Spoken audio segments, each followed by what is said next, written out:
Hi, and welcome back to Football with Fakier, your home for all sorts of football content. And yes, I'm back after 2 weeks. International break came and it's gone. The FIFA World Cup qualifiers. It was good to watch, but I had enough. It felt very long. So yes, let's jump straight into the weekend preview. I'll give you a preview of the Premier League fixtures and also the upcoming MTN 8 final between the London Pirates and Stellenbosch. So let's jump straight into the video. So before we continue and jump into the video, please don't forget to like, comment, subscribe, and to share this out to all your friends and family. It really helps the channel grow. We do interact with all the people who comment. So thank you so much if you have liked, subscribe, and comment on the previous videos. If not, we do appreciate you for just watching. However, please don't be shy. It takes nothing to subscribe or the like button. So here's a look at the Premier League fixtures for the weekend. I'll run through a few of them and give my thoughts and opinions. The opening fixture on Saturday, Arsenal hosting Nottingham Forest. Arsenal losing 1-0 to Liverpool in the last game week before the international breakthrough. Dominic Szoboszlai free kick. He scored a beautiful free kick, and that sealed the victory for Liverpool. I think Arsenal were flat in that game. No real creativity. Saka and Odegaard both injured. They also lost Saliba early on in the game, so defense a bit frail at the back. But I feel Eze needs to start. When he came on in the second half in that game against Liverpool, he looked like a live wire with Madueke on the other side, on the right hand side.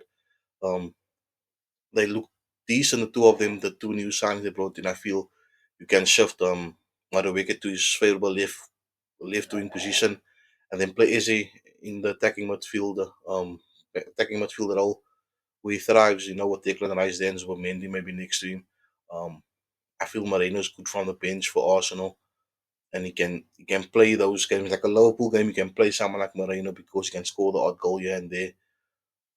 So I understand why Arteta went with Moreno instead of Eze to start. But they're playing a Forest team who has a new manager, Ange Postecoglou, taking over from Nuno Santo.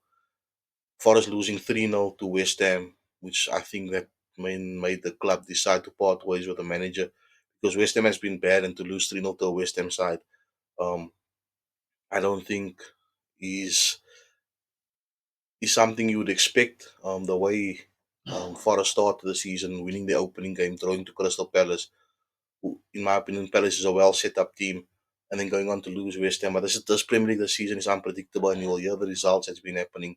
In the last game, we got unfortunately couldn't do a weekend review, but yeah, I do feel Arsenal will win again comfortably there. I think Arsenal will win 2-0, 3-0. In my opinion, I think the set pieces are still one of their main scoring what one of the main ways they score their goals is through the set pieces if nothing is working within in the field of play. Um, Moving on to the next match, Bournemouth versus Brighton. Brighton beating Man City in the last game week, and it's typical Brighton struggling against the so-called smaller teams or the lower teams, and then you go on and win the big teams. But this will be a good battle. I mean, Brighton on 4 points, Bournemouth on 6 points. It's a mid-table clash, and I feel this will be an interesting game to watch. But I do feel Bournemouth will go out victorious. Um, Semenyo there again, a key player for Bournemouth. I think he will then carry Bournemouth to a victory in that match. Crystal Palace or Sunderland, I feel Palace will be too strong. Um, Obviously they lost players like Eze, but it's now for Mateta to take the baton from players like Eze, who was the driving force behind the team. Mateta now needs to put up his hand as well as Sa, and they need to say that we need to take Crystal Palace forward. Obviously they're playing Europe as well, so it's going to be Premier League on the weekend and playing Europe in the midweek. Where do you prioritize? I don't feel they have the big enough squad, but I mean, playing in the Conference League shouldn't be difficult for a team like Palace. I feel they can go through the group stages and into the knockouts and then see where they can focus on. So I do feel Palace will win. Everton, Jack Grealish, the driving force behind Everton, and again, you can't deny that Jack Grealish is a top talent. And this is something that I spoke about is Manchester City. The system that Pepe has now is too robotic, and you could see it the way Jack Grealish comes into this Everton side. Again, picks up 2 assists.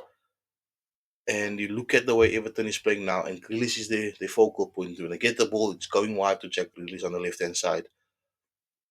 where when he was in Manchester City, the ball goes to him, you could give him 3, 4 yards space because his next move would always be maybe backwards or into the midfield because the system and the style is so robotic. I feel that Everton now, when he receives the ball, is unpredictable. Um, he's the Jack Grealish of all that we saw at Aston Villa, and they're hosting Aston Villa this weekend, who are struggling. Aston Villa laying second last on the table, um, but they have Aston Villa has brought in the reinforcements. They brought in Jadon Sancho. It'll be interesting to see how he can, if he can make that step as well, to carry Aston Villa going forward. But I do feel Everton again at home with Jack Grealish in form, Iliman Indai, Beto up front, Garner in midfield. I feel Everton will be a side. I said this in my when I did my Premier League prediction beginning of the season. I said Everton will do well this season under David Moyes. I do think Everton will win there. Fulham host Leeds. Yeah, I think Fulham should win this one, even though they are laying third from bottom and 18th place, only 2 draws. I do think Fulham just needs to find the straps, and once they find the momentum, go on a 3-game four and unbeaten streak, and then they'll climb up the table. I don't think Leeds play bad football. We saw them in the um, opening fixture against Everton. They were the better side there. They currently have 4 points, so it'll be interesting to see how they carry on this year. They also brought in a couple of players. Newcastle hosting Wolves. Newcastle signing Visa. I think um, Wolves, like I mentioned in my prediction, I do see Wolves going down, so I don't think Wolves will threaten Newcastle. West Ham hosting Tottenham Hotspur. Tottenham obviously losing in the last game week. Spurs losing to Bournemouth in the last game week was obviously a shocker after the way Spurs started the season, rushing off Burnley, winning Man City, and then you go and lose to Bournemouth at home. It was one of those games where Spurs struggled. However, they have brought in Xavi Simmons, um, Kolo Muani, and it's now interesting to see again Champions League in midweek, Premier League on the weekend. They've added quality to the squad. Like I've said, I want to see this team. Now, I'm a big fan of Xavi Simmons. I've watched his development over the years, but I don't think he'll be an attacking midfielder in the Spurs. And I think he'll come on and play on the left because of the demands and the physicality of the Premier League. In midfield, I don't think Xavi Simmons fits the profile of a Premier League number 10, to put it like that. And players who come from the Bundesliga often struggle in the Premier League. But I do see Spurs going on and getting 3 points at the West Ham. Like I said, West Ham playing bad football. They went on and win forums. That could be the turning point, but then you had international break. But I do feel Spurs would come in and then just carry on. I think that Bournemouth game was just Bournemouth scoring early and they just couldn't get back into the game. But then for those Chelsea, who are one of the teams who has they have 7 points, one of the unbeaten teams. They draw the opening match against Crystal Palace, but then they on after they have been the stronger side. One of the strong teams, Sao Pedro, key play in the side. Estevao, key play. They've signed Garnacho. I don't think Brentford will be able to stop Chelsea, so I think Chelsea will win there. And then moving on to Sunday, Burnley hosting Liverpool. The last match, Burnley lost to Manchester United 3-2, a penalty in added time for Manchester United, and so Burnley losing out there. But again, typical Burnley, they'll take the game to you, they'll be physical, um, they'll roughen you up. And where Liverpool struggles this season is in the transition. I feel that's where the teams are hurting them on the counter attack. And when Liverpool goes forward and they lose the ball, that's where they look vulnerable. And Lyle Foster, against United in international break as well for South Africa, the way he plays off the shoulder of the last man, not afraid to get stuck in, makes beautiful runs. I feel that could hurt Liverpool. Um, the thing is, like I've mentioned, is the transition of Liverpool.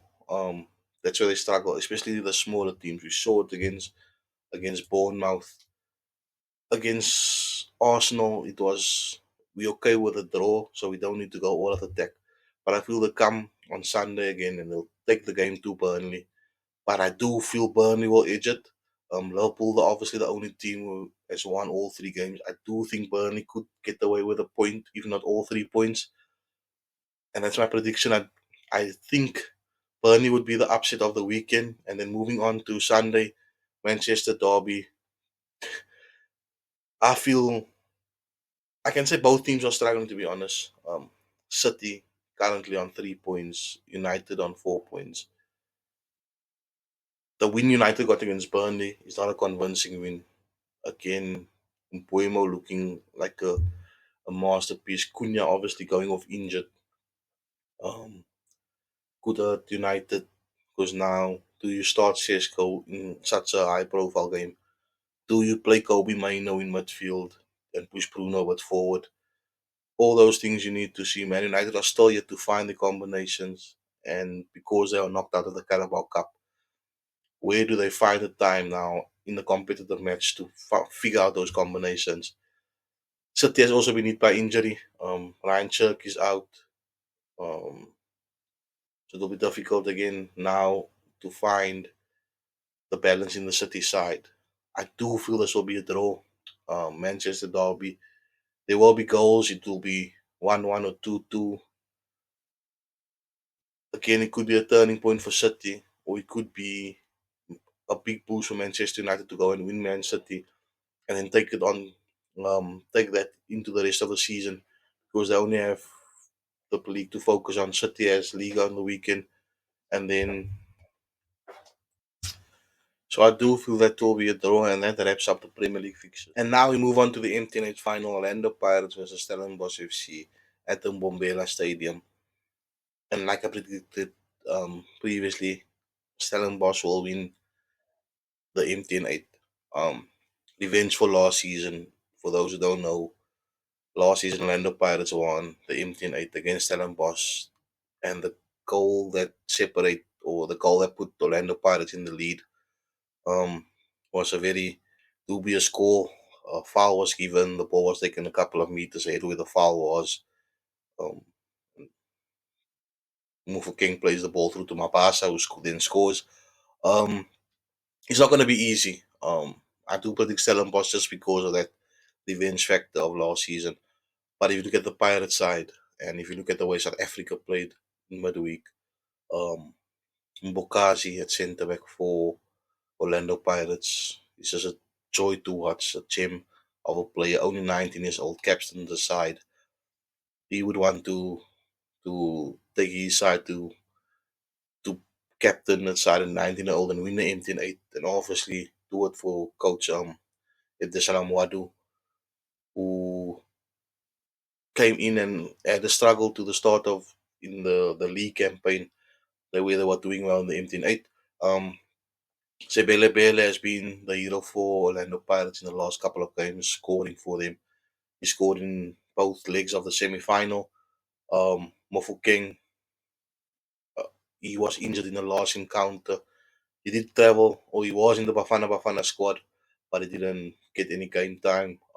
Also, Apollos was instrumental for South Africa in the two World Cup qualifiers. Sipombule for South Africa, replacing Tito Masangwani, who was also injured and then got dropped out of the national team.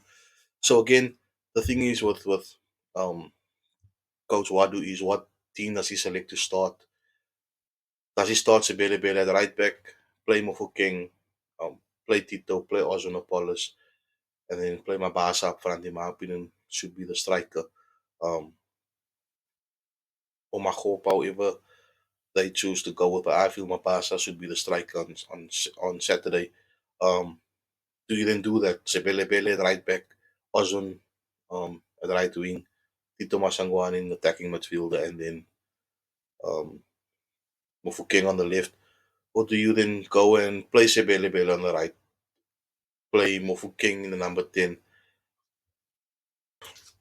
and Ozon on the left? Or do you bench Sipombule, which they have been doing in the last two matches um, against Sundowns? Sipombule came from the bench and then to control of the game. But that is when the game changed, when he comes on.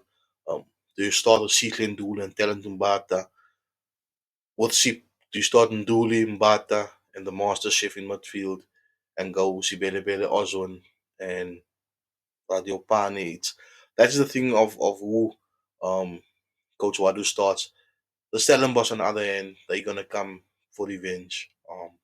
Devon Titus will always be a threat to any side.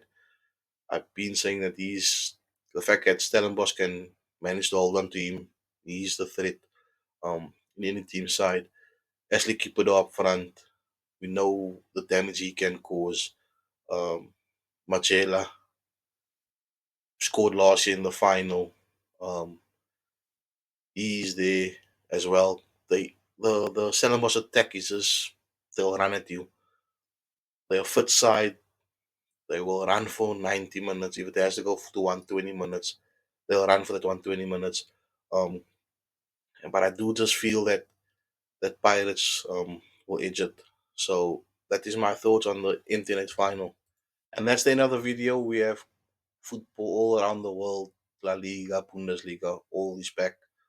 Thank you once again for like, commenting, subscribing. And from my side, Football Hakir, I'm out. Until next time. Cheers.